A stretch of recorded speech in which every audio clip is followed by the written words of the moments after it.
I was asked in my first term at Oxford to do a sketch in this one-night show at the Oxford Playhouse. And I'd never written anything, and I'm not really naturally a writer. So I just had to invent a sort of, 5 minutes of something at 48 hours' notice. I just stood in front of the mirror and started to mess about with my face, basically. And this strange, surreal, non-speaking character evolved.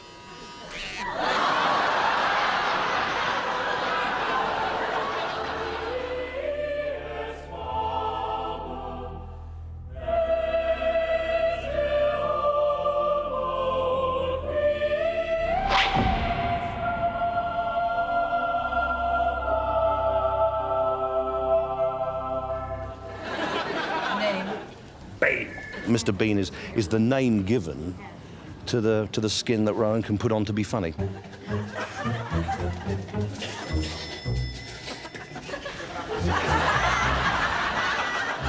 You've got a character who is quite intelligent and subversive, but you've also got a character who looks odd and behaves in an odd way and has odd solutions to problems.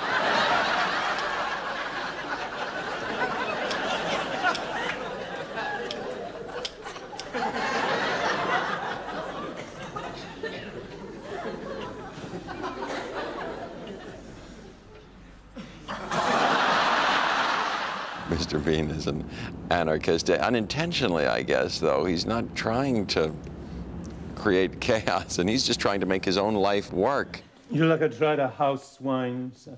Yes, please.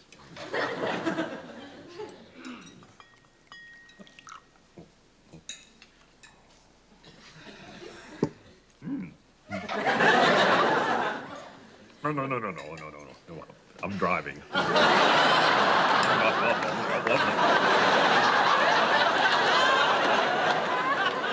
He can be pretty mean and actually do some truly unpleasant things.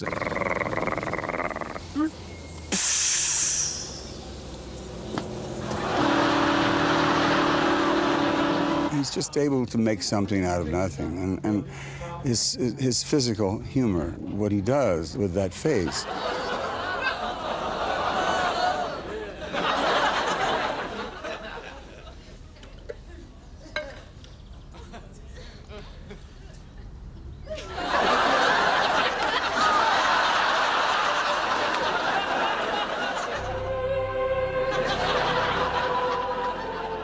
The story of Bean is inextricably linked with the story of Rowan Atkinson. Although Mr. Bean was only christened in 1989, Rowan has been developing the character for most of his life.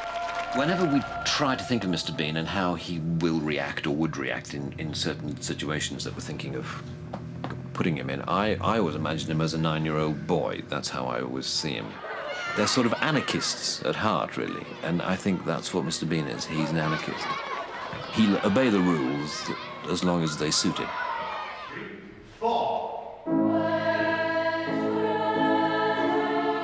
Rowan Atkinson was educated at Durham Cathedral Choir School. He is still remembered by his old headmaster, Canon Grove. I had a member of staff named Cyril Watson who produced plays, and one year he chose St. Joan. And it was obviously a spark of genius on his part to see that Rowan was the perfect person for the Dauphin. It was quite camp. I seem to remember the first and possibly last time I've ever played someone truly camp. Shaw's own description was that the Dauphin was a pathetic little creature, yet irrepressible, with a cheeky sense of humour, and always liable to get his own way in the end. And that could be a sort of scenario for Mr. Bean.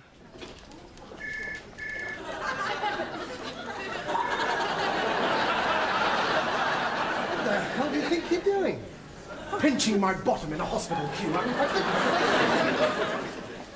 The first impression he gave was that he was an extremely shy little boy.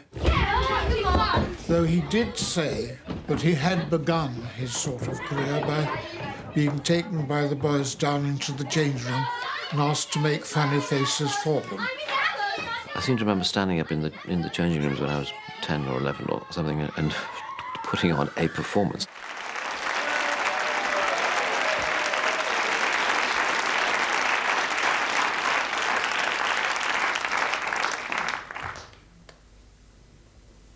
Right, quiet, please.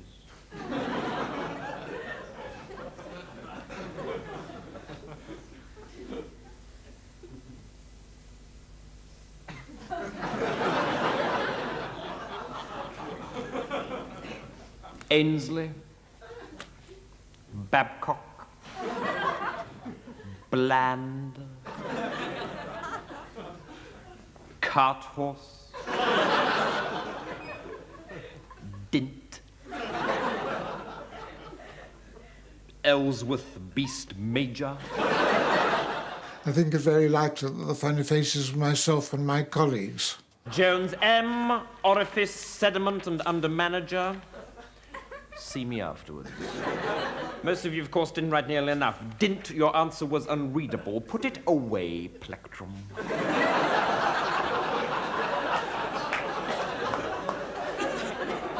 If I see it once more this period, Plectrum, I shall have to tweak you.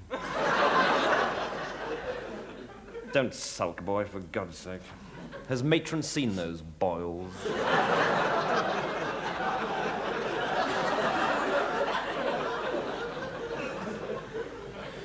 Horrid little twerp. I seem to remember making people laugh, but of course that was pre-adolescence. And I think once adolescence set in that I never really performed off stage or off screen ever again. It was only before the self-consciousness set in. I think I was quite sort of self-contained. Not, I hope, a loner, but sort of not really requiring the constant company of my friends in order to enjoy myself. Oh.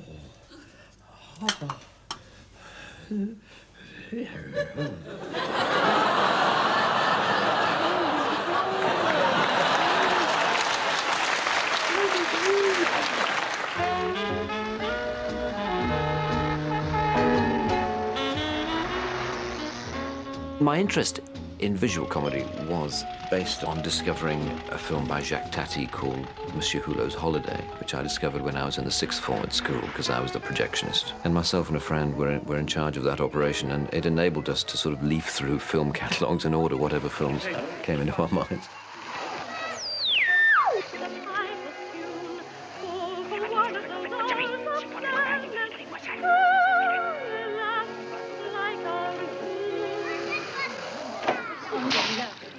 It just struck a chord with me. I so admired it. It was a kind of an uncompromising comic attitude and setting that I really admired. And so but that was only a filmic experience which influenced me kind of subliminally. Monsieur. Hein? Monsieur. Comment? Monsieur. Vous permettez. Hulot.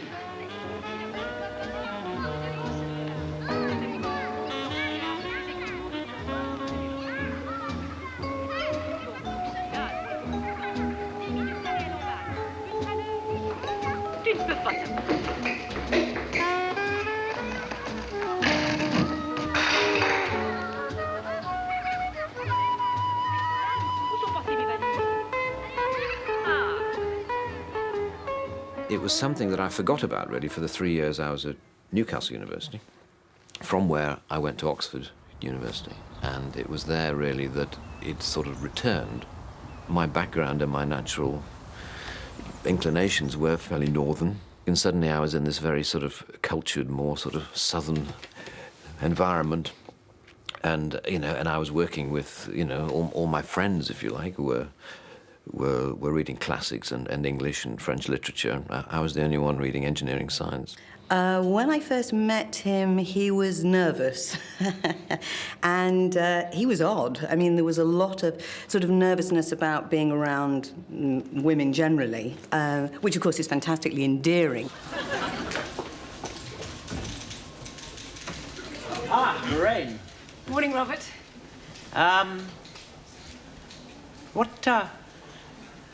What do you do at nights? I beg your pardon?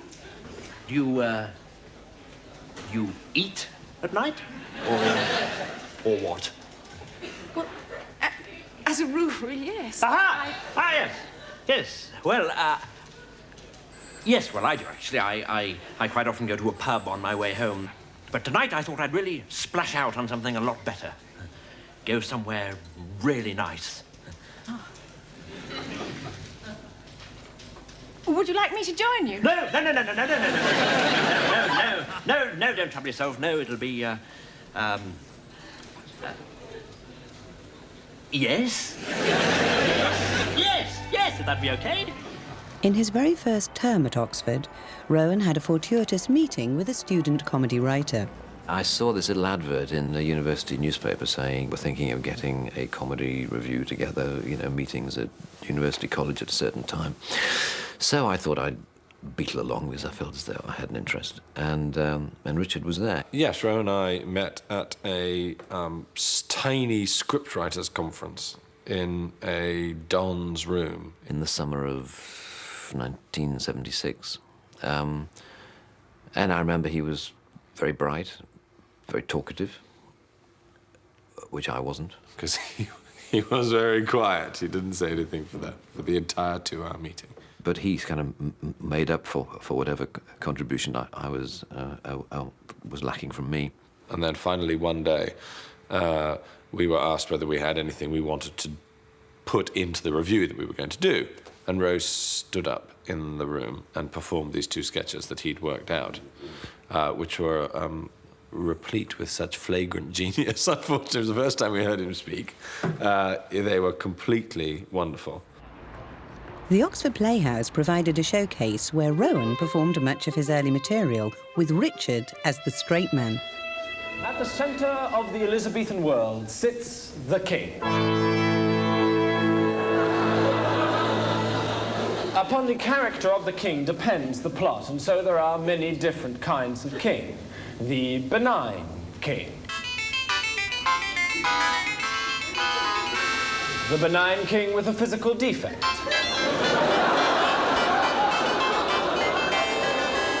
The benign king with 2 physical defects. The mad king.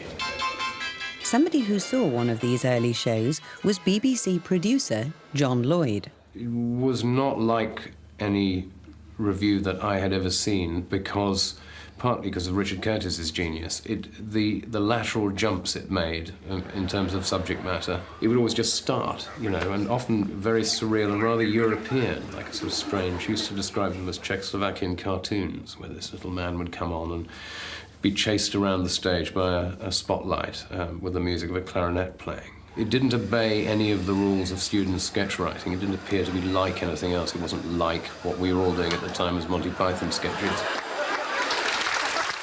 And very beguiling and odd. And then suddenly this fantastically rude vicar talking about blowjobs, you know. And a young, attractive bride-to-be came up to me after a service and asked me just that question. Father, what is the church's attitude to fellatio? And I replied, well, you know, Joanne, I'd like to tell you, but unfortunately, I don't know what fellatio is. And so she showed me. And ever since, whenever anyone has asked me the question, Father, what is the church's attitude to fellatio? I always reply, well, you know, I'd like to tell you. But unfortunately, I don't know what fellatio is. The shows usually took the form of something very visual, sort of mime thing. A famous mime where he mimed to a sort of Beethoven piano sonata.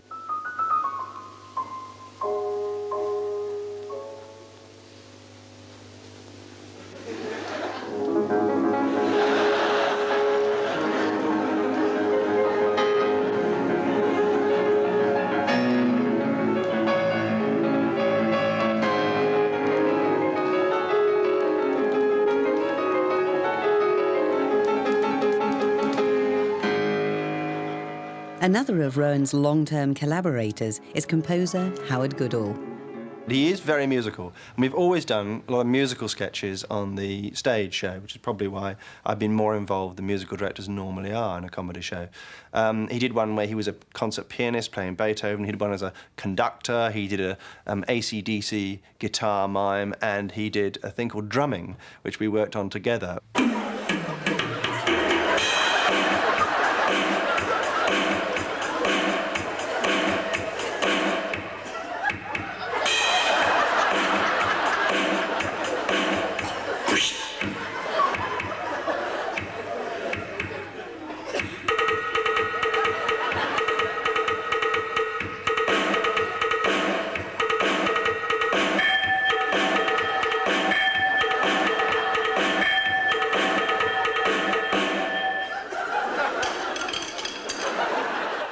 Well, I was friendly with Richard Curtis, and he was in those days Rowan's straight man. In fact, he was, as I later became, the other person in Rowan's one-man show. Good evening and welcome to the Boston University Huntington There were a Theatre. number of different sketches, different characters, all of which had elements of what later became Mr. Bean. I can remember one when he was a sketch about someone on his first date. The first crucial step is having arranged to pick up your date, not to look like a complete idiot when she opens the door. Best to look as though your attention has been momentarily distracted. But when you do notice her, it is vital to say how pretty she is looking straight away. But don't overdo it. He is very, very careful about everything he does. He works out everything in advance. And it'll be the same performance every night. But it was much more like preparing a play. And I think in that regard, he is more like an actor than a comedian, that he'll work out, he'll spend, a long time working out the dynamics of a particular scene. Once in the car, there are various ways of driving. If you drive like this,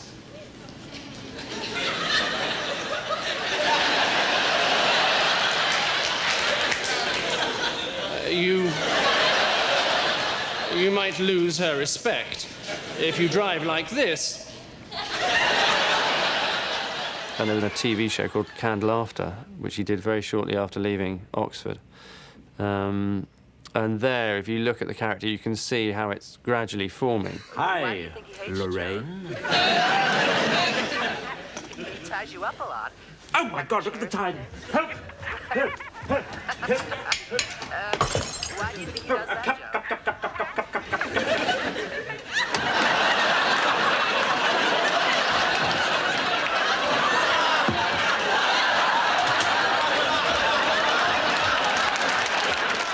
Richard Curtis and I were writing a full stage review for Rowan with lots of different sketches, and we wrote a couple of silent ones for him, one of which was called Cheating, which I was particularly involved in, and, well, we co-wrote the whole show.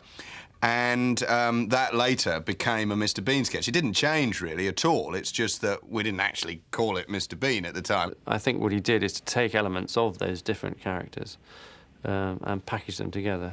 And that's, I think, probably how Mr. Bean was born.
You're all about 22. You're touring with one of the great comic geniuses of the century. And you're still 22, and you're 3 friends.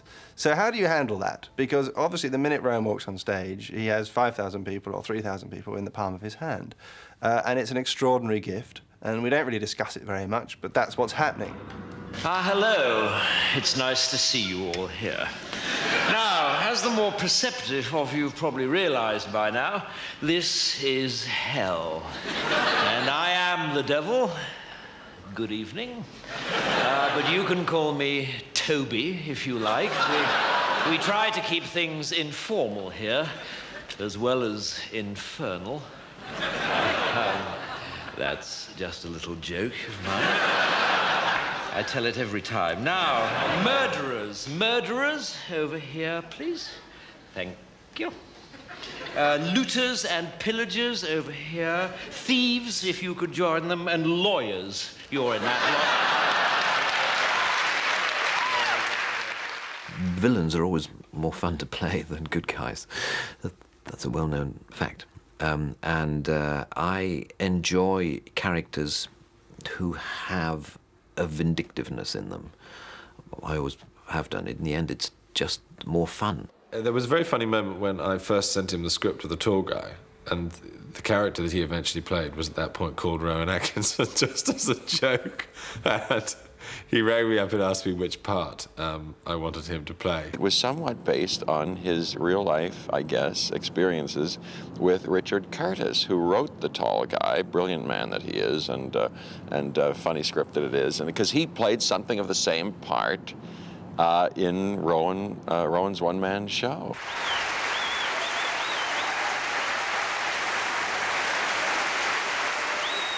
I think the rest of us found it quite difficult to adjust to the fact that he was becoming very famous very quickly, and we were still who we were.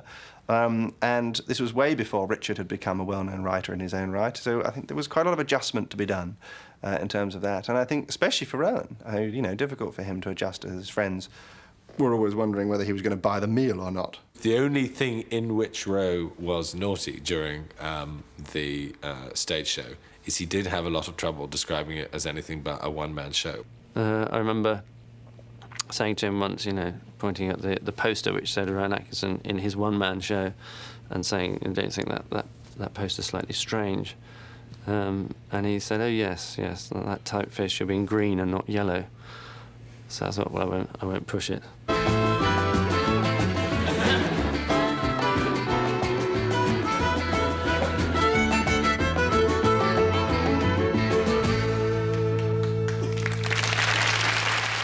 John Lloyd asked if I wanted to join this team of people he was getting together to do a new topical, satirical comedy sketch show. The BBC, who in those days were much more paternal than they are now, said to Rowan, it would be much better if you had some other people in the show, because then if you're good, you'll shine, and if you're not good, they'll support you, and it'll mean you don't have to do a quarter of the work. So I was at this crossroads, really, and I had to choose between doing a show on my own or doing a show with 3 others. And there was no doubt in my mind which way to go. Abu Ben Adhem, may his tribe increase. Awoke one night from a deep dream of peace. And saw, within the moonlight in his room,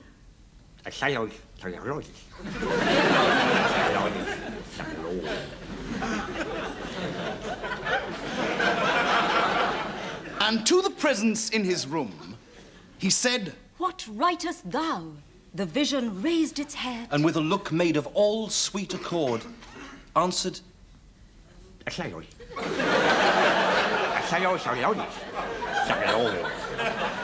was only rarely in Not the 9 O'Clock News that, that my special interest in visual comedy was ever allowed to burst through. The rest of you will watch a mime called, and if there's any sniggering, there'll be trouble, Alternative Car Park. I said...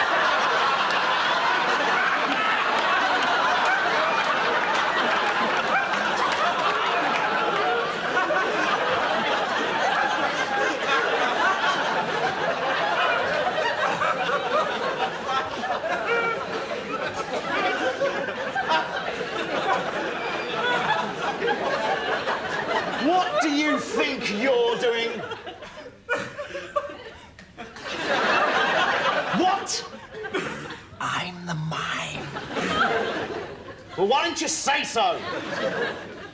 Right, get on with the mime. I am a mime. My body is my tool. The ideas we had for visual characters were, you know, rather unfocused, let's say. But the man who bumped into the tree was one of those rare occasions when it sort of got through. I can remember Richard Curtis and Rowan coming in very early, not the 9 o'clock news, and saying, we've got this great, great script, it's the best script we've ever written. And it consisted of, it says, Rowan is walking down the street and he sees the camera and then bumps into a lamppost. And I turned over the page expecting the great delivery of the line. I said, well, what's this? What's the joke? They said, well, it's really funny. I said, this isn't funny at all. It's hopeless. It doesn't work at all. And they said, well, can we do it? Please, please, please. Can we have a couple of hours with the camera? And I said, sure. They went off and shot it with the director. It came back, and it was absolutely brilliant.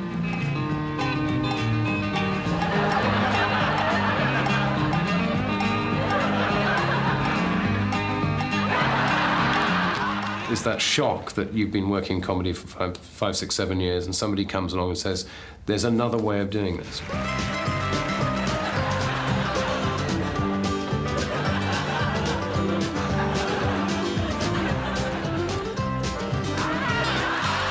He has not had to compromise. He's done pretty much exactly what he wants to. The compromises he's made have generally been so as not to upset his mother, you know, not to say too many rude words because she might not like it.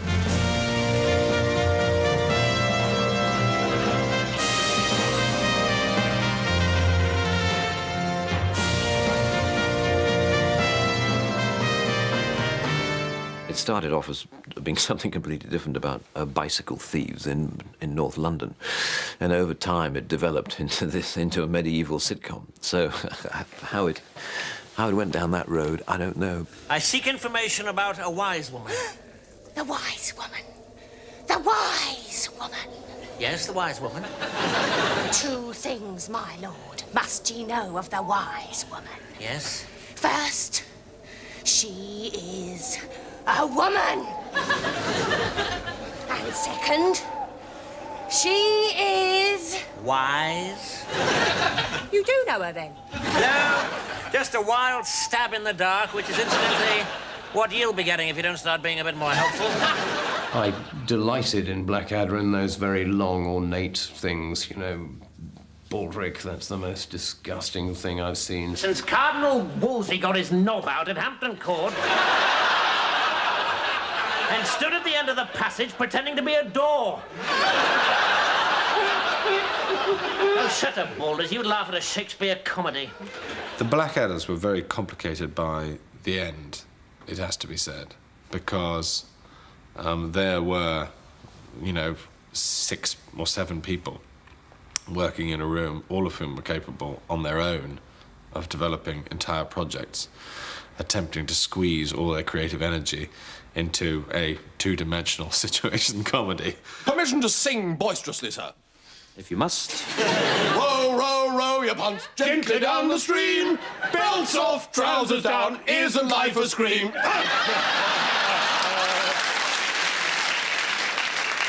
Fabulous. University education. You can't beat it. Bravo. Now, what have we here? Name? Baldric, sir. Oh, tally-ho, yibbity-dap and zing-zang spillit. Looking forward to bullying off for the final chucker? Answer the General, Baldric. I can't answer him, sir. I don't know what he's talking about. Are you looking forward to the big push? No, sir, I'm absolutely terrified. The healthy humour of the honest Tommy. Don't worry, my boy. If you should falter, remember that Captain Darling and I are behind you. About 35 miles behind. There are two Rowan characters, principally. There's the absolute bastard, who's the schoolmaster character, or Blackadder. And there's the funny, wibbly little man.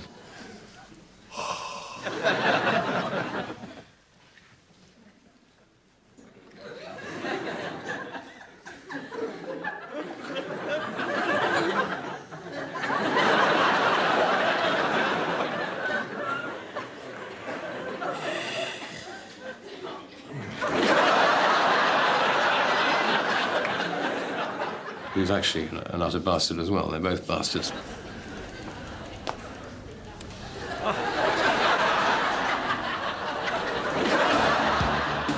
In 1989, after the consideration of a long list of vegetables, the funny little wibbly man was given the name of Mr. Bean. Quite unexpectedly, this unfashionably silent comedy was an immediate hit. One of the secrets of the Bean visual humour is the careful and highly detailed preparation that goes into filming. I'm not at all sure that I enjoy acting, because I just find it so worrying and difficult. I enjoy planning things, I enjoy thinking about things and, you know, contributing to the creation of things. The window down, or a head emerging if you wanted a nice entrance for yourself, trying to get out of the train. Almost without seeing the window come down, just the sense of the grappling hand, of the hand coming out, and, you know, where's the knob? Each and every Bean moment is meticulously choreographed. I don't know. I suppose I'd seen that he arrives in this shot already sort of faltering, you know what I mean? Though we just get the sense, or at least not necessarily that he's acknowledged his loss of ticket in the opening shot, but he could be looking for it. And I'm still fairly confident. Yeah. And then when we pick him up profile, that he's sort of starting to falter, and there's a little bit more of the whole... Yeah. Oh, bloody hell, I haven't got anything.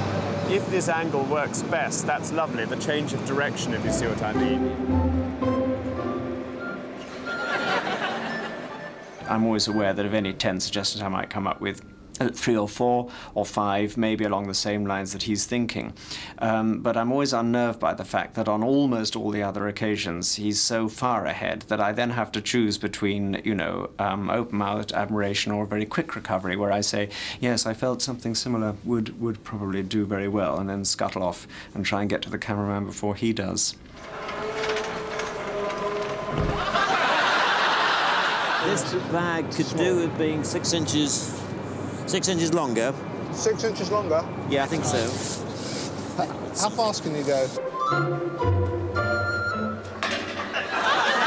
So one corner of the bag would go through and get stuck, and then and then he'd come back, and then think, well, there's only one way out, and that is to go over the top.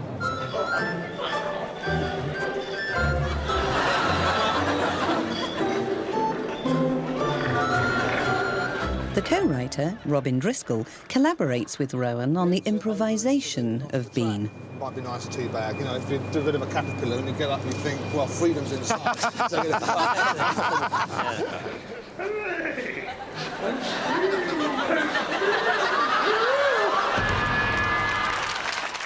One of the reasons why Mr. Bean has gone on is because actually the process of creating him is quite a lot of fun. You think of a basic situation, just as you're walking around, you're in a barber shop, you think, yes, this is a place where people don't talk to each other. I could do a Mr. Bean thing here.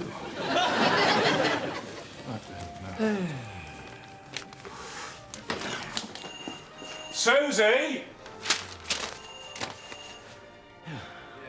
And then you sit down at the computer and you think through, as you would with a normal piece of writing, 5 things that might happen.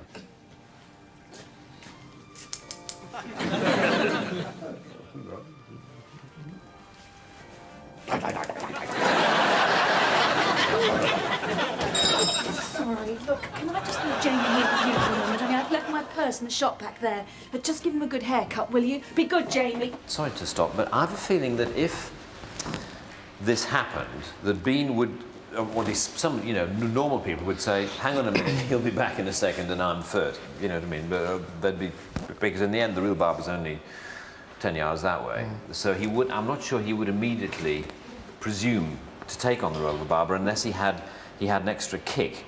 I mean, maybe actually Jamie says something like, come on. Would Jamie take his own cap off and look at Bean so that we see you? Yeah, like that expectant thing. Yeah. And there's a kind of moment between the two of you. Yes. Yes, that might be quite good. Yeah.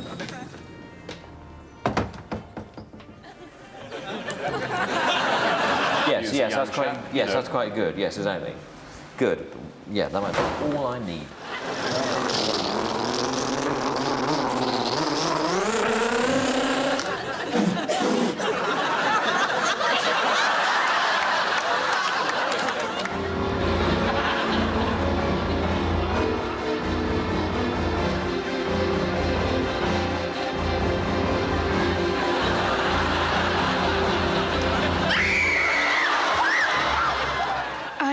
Mr. Bean, mainly because he's got a bit of a rubber face.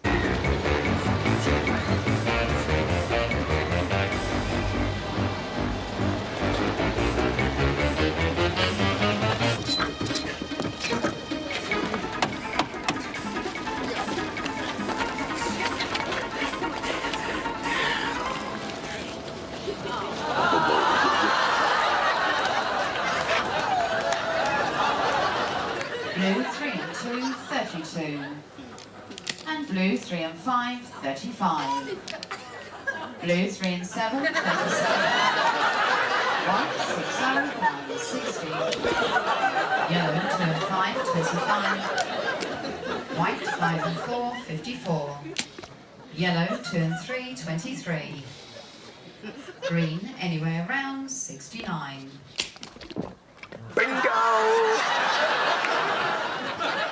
He puts peas, mushy peas up the turkey's bum, and then he puts it up with the hand. He's got his watch on, and when it comes out, you realise he's not wearing his watch.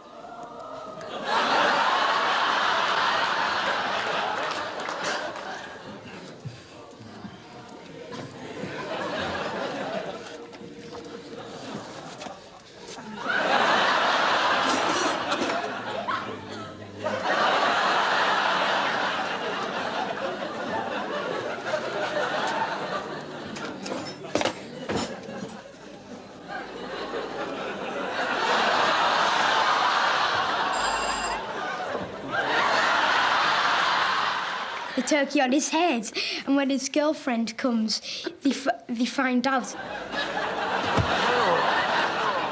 Are you all right in there? Yeah, I'm fine, thank you. I reckon he's a bit homeless. Good evening, call it Bean-O-Mania. Madame Attention, here is Mr. Bean. O como una aludía y se llama eso, Mr. Bean. Nous verrons bientôt sur France 3 Mr. Bean. Ladies and gentlemen, please welcome Mr. Bean. Uninhibited by a language barrier, Mr. Bean has become a truly global success and is now watched in over 100 countries around the world. The character was always meant to be international. The inspiration came to Rowan while on holiday in Italy. I just remember strolling through Venice and seeing all these souvenir stores selling posters of George Michael and Phil Collins and Duran Duran, I think, at the time, and thinking, well, there you go, you know, Englishmen all, but hordes of Norwegians are very keen to buy posters of them. Why does comedy not have an international dimension? And with Mr. Bean, Rowan has undoubtedly discovered that international dimension. I've never been to Canada before, and it's absolutely splendid. Bean is not quite into sex, drugs and rock and roll, but the Bean videos have sold in record-breaking quantities, and Rowan is now as well paid as a major rock star. All this on the back of only 14 Mr. Bean half-hour episodes. Well, I certainly never wanted pop star recognition and accoutrements. In fact, we did experience it once in Amsterdam when I went as Mr. Bean to sign some videos. And there was this kind of, you know, near riot, and I had to be smuggled out of the back of the store. It's a most peculiar thing, you know, when you get a sense of that, you know, what it must be like to be Madonna. But I have to say it was an experience that I didn't enjoy at all. But despite this extraordinary success, Rowan was keen for a new challenge. Bean the movie offered a whole new set of possibilities, and in 1996 it went into production. Reset. The Grierson Gallery of California needs a representative of our great gallery. They are looking for a scholar of the very highest standing. I have therefore decided to recommend for the post and the 3 months sabbatical that goes with it, that splendid employee, Mr. Bean. All those in favor? Yes. Excellent. Carried. Our loss is America's gain. Ludicrously nominated by the National Gallery as their representative, the funny little wibbly man finally arrives in America.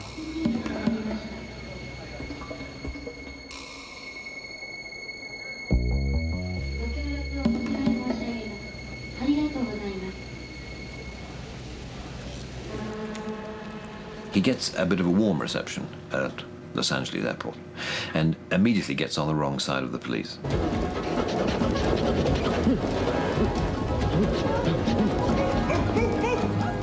Police! Everyone on the floor, now! Not you, sweetie.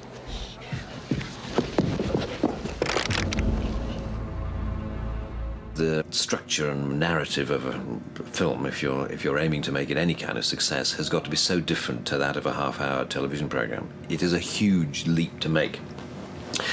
And if we were going to go through all the effort and torment of making that leap and try to make it work, that it seemed logical that we should try to be doing something different with the character. Which goes back again to this idea of trying to explore more facets of the character than we had been able to do on television. Just because it's a film, we mustn't allow ourselves not to put in straight, funny visual sequences. And so we've had about 8 days of rehearsal where we go into a rehearsal room and the three of us just fool around with basic ideas. Mr. Bean on the plane, Mr. Bean with a pair of wet trousers, Mr. Bean in bed, you know, and stuff like that. And a lot of the funniest things, indeed, in the final movie, well, I suspect, come from those genuinely amusing occasions, rather than sitting alone in one's room typing speeches for people. Well done, Hugo. That's fantastic. Lean away from him.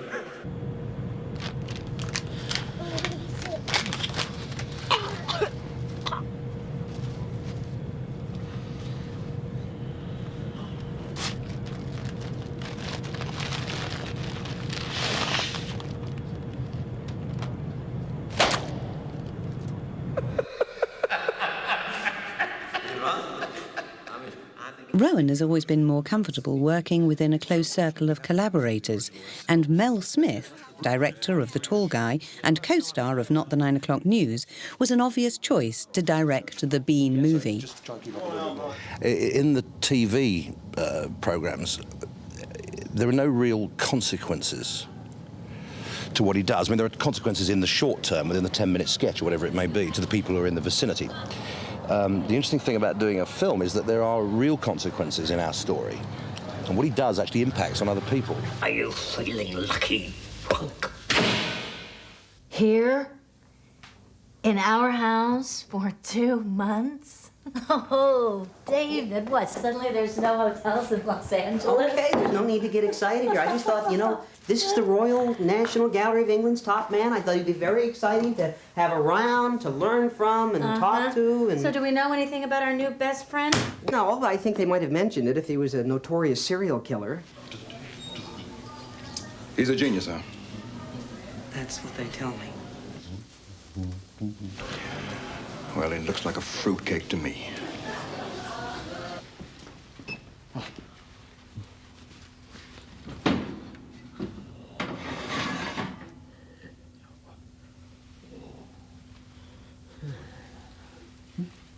The comedy is so simple, you know, it is so accessible. It's so manifest, really, to anybody. Some people who prefer a bit more intellectual content are probably disappointed by most Mr. Bean sketches and may therefore be disappointed by the film. But that doesn't worry me so much. I enjoy the simplicity of him and his comedy, and the sort of universal identification, I think, that people throughout the world seem to feel for the character.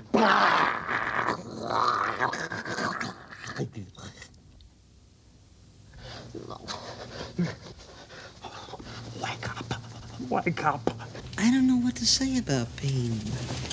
He's clearly a Force 10 disaster area, but God, help me. I like him.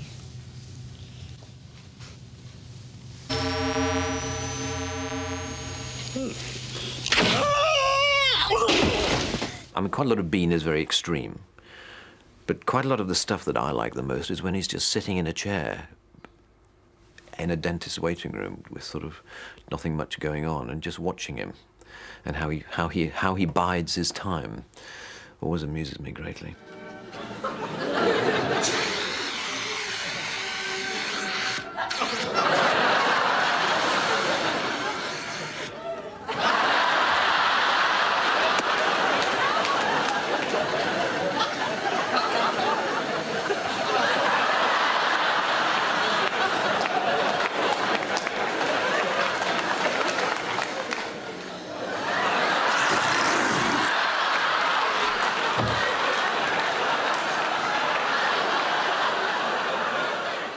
I think Mr. Bean is Rowan Atkinson.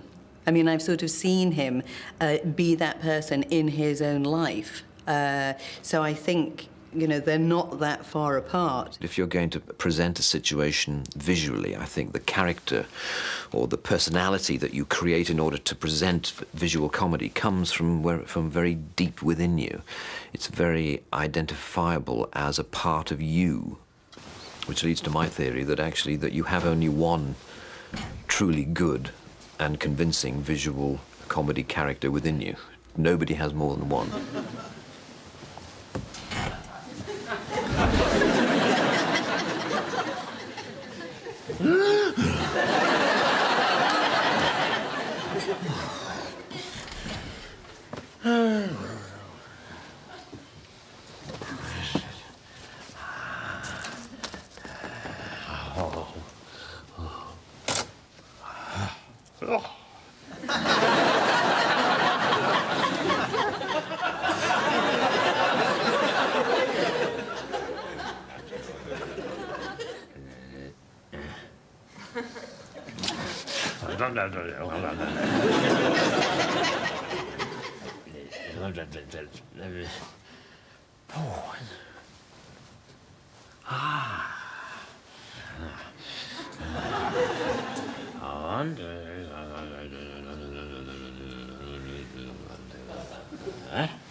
Oh.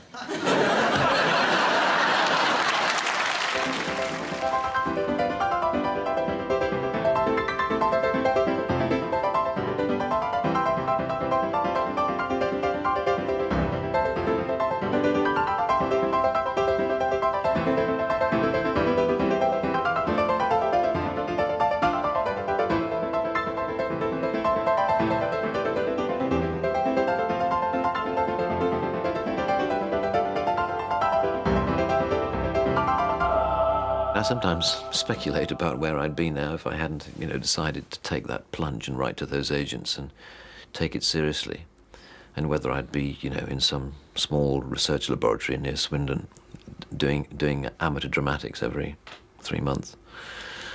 And I'm sure I would be enjoying it greatly.